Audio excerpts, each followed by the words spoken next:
अब आज चाहिँ हामी अर्को यो साइतामाबाट चाहिँ निको भन्ने श्रेण निको श्रेण चाहिँ भिजिट गर्न जाँदैछौँ ट्रेनबाट। अनि ट्रेनभित्र कति सफा छ, मान्छे पनि कोही छैन, सफा के एक दुईजना मान्छे मात्रै, त्यस्तो क्राउड छैन।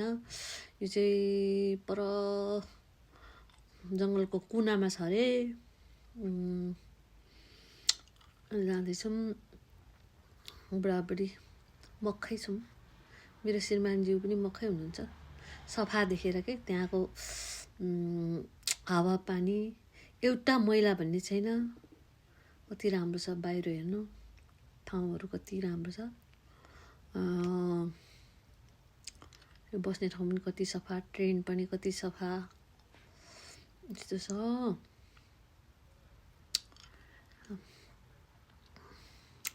बात मार्दै मार्दै मक्का छ, कस्तो होला निको भनेर चाहिँ म चाहिँ एक्साइटेड छु। श्रेन अरे, चाहिँ श्रेन चाहिँ जापानिज भाषामा टेम्पल टेम्पल छु। बाहिरको दृश्यहरू कति राम्रो छ। पानी जताततै, हाम्रो नेपाल जस्तो सुक्खा रहेन रहेछ, जताततै पानी छ जापानमा। अनि खेती गर्नु सजिलो, खेती सबैले गरेको छ, गाउँघरमा पनि व्यवस्थित रूपमा। घरहरू पनि कति राम्रो, चुटुक चुटुक चुटुक परेको, ढल निकास त्यसै राम्रो, सबै राम्रो छ। खेतीपाती कति राम्रो, हरियाली, गाडीहरू, गाउँहरू कति रमाइलो छ। यस्तो गाउँ टाढा टाढा भए पनि के यसरी बाहिर हेर्न पाइन्छ दृश्यहरू, कति राम्रो खेतीपाती गरेको छ जापानमा। टाढा टाढा गाउँ भए पनि रमाइलो छ, खुसी लाग्छ। अब हामी निको स्टेसनमा आयौँ। अब यो बस चढेर चाहिँ फेरि हामी निको श्रेन टेम्पलतिर जान्छौँ। बस स्टप है, जापानको बस स्टप। हेर्नु यस्तो छ बस स्टप। यो दिदीले हेर्नुहुन्छ कुन बस जाने छ भनेर, निको हेर्नु हुँदैछ। सबै जापानिज भाषामा हुन्छ, इङ्ग्लिस त एक दुईवटा मात्रै हुन्छ। सरी जान्छ बस, कुनतिखेर आउँछ हेर्दैछ। यात्रीहरू बस्ने ठाउँ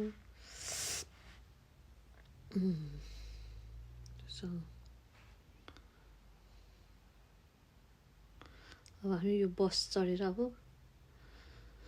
निकोको श्रेन टेम्पलतिर लाग्यो। जाँदा जाँदा जाँदा जाँदा पहाडको कुना, पहाडको जङ्गल कुनाबाट, कुनामा रहेछ एउटा कुनामा, जङ्गलै जङ्गल उकालै हो। पुगेपछि यस्तो छ। ल अब यो श्रेन टेम्पलको गेट हो, यसरी हामी जान्छौँ। यो बिचमा गिटी थुपारेको छ, यी स्टुडेन्टहरू भिजिटमा ल्याएको रहेछ। हेर्नु यो रुखहरू कत्रो कत्रो अग्लो अग्लो छ, अनि यसको मोटाइ चाहिँ कत्रो ठुलो छ के। अनि त्यसलाई चाहिँ ढल्छ भनेर जापानिजहरूले सोभिनरको लागि फलामले बाँधेर राखेछ है। अनि यो चाहिँ तोरी, यो गेट हो।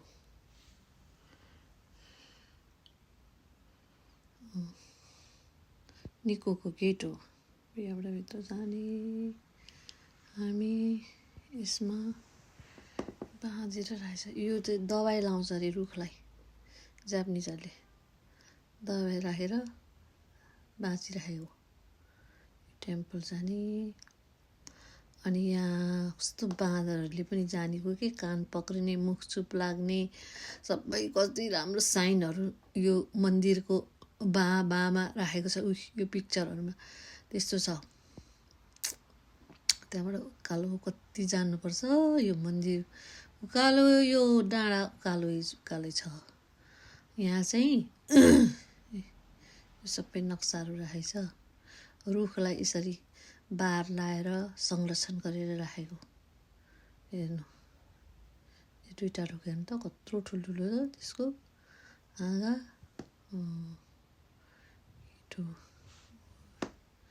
यस्तो छ। यहाँ नजिक मन्दिर अगाडि खरायो गोल्डेन खरायो छ। गोल्डेन खरायोलाई यसरी ढोग्यो भने विस पुरा हुन्छ अरे। सबैले ढोग्दैछ लु उसको बल छुयो भने। मेरो श्रीमानज्यू पनि हेर्नु हुँदैछ छुनु हुँदैछ। जापानिजहरूले यसो गर्दैछ। जाने हो टेम्पल यसरी जाने टेम्पल थोरै कालो माथि आउँदैछन् मान्छेहरू। यो गरेर फेरि हामी अर्को टेम्पलतिर लाग्छौँ। कति सफा छ। बुढो बुढी मान्छेहरूले यता अलिकति मैला छ भने चट्ट टिप्छ। एउटा छैन कागजको टुक्रा कतै छैन, प्लास्टिकको टुक्रा कतै छैन। यति सफा छ है यो जङ्गलभित्र हो। यस्तो छ।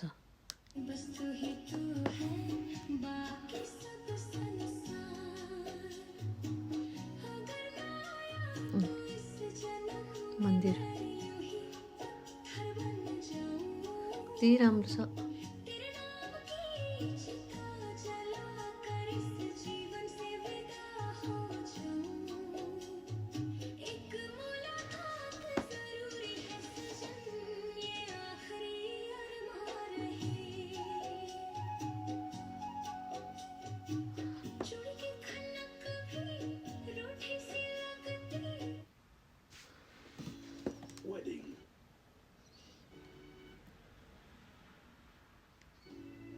Wedding hats.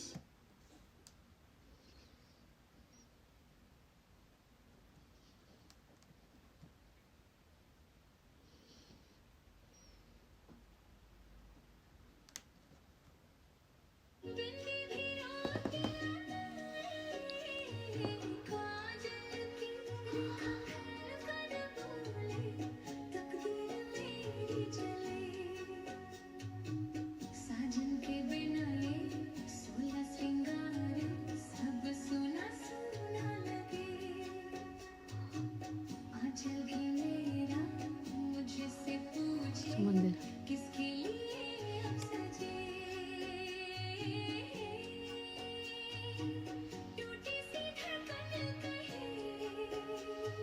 मन्दिर हेर्नु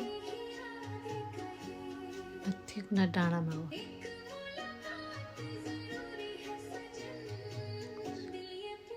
टेम्पलहरूको हामी सबै दर्शन गर्यो।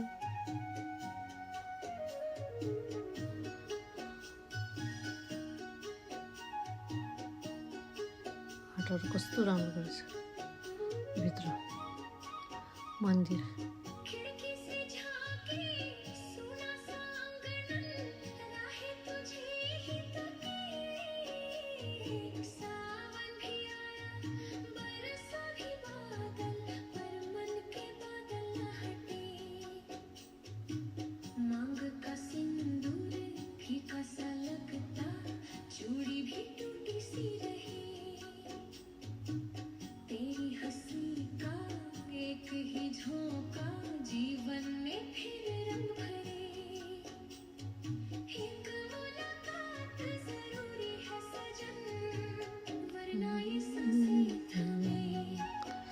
कस्तो राम्रो छ।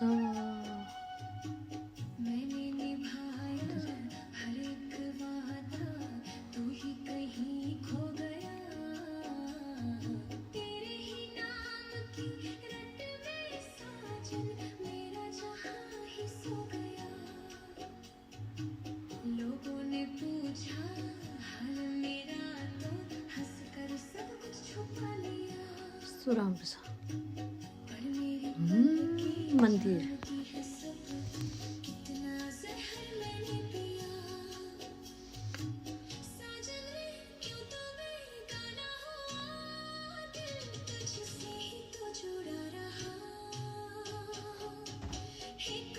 कस्तो राम्रो छ यो थाईको जस्तो मन्दिर के पुरा कस्तो कहिले पनि नभत्किने नबिग्रिने तरिकाले यो जापानिजहरूले बनाएको छ के। यो कहिले केही हुँदैन, जुग जुग केही हुँदैन। यो यति बलियो छ टुरिस्टहरू।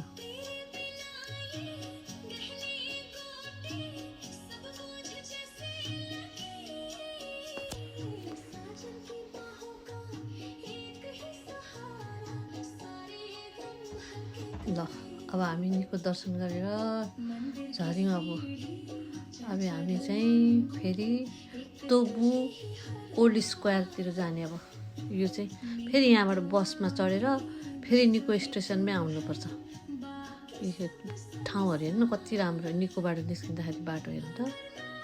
अहिले अर्को बाटो अहिले अर्को ऊबाट फन्का मारेर निक्लेछु।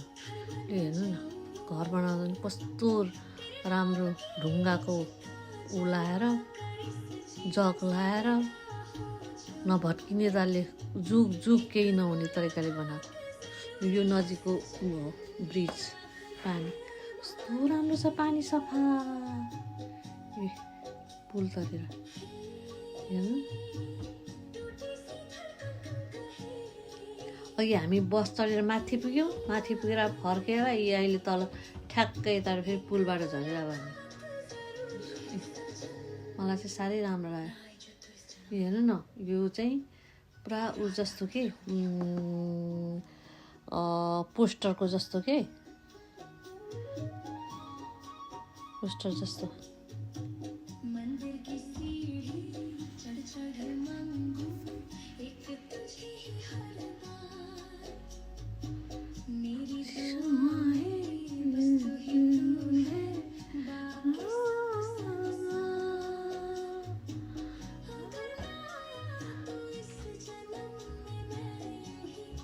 Bye bye, Nico.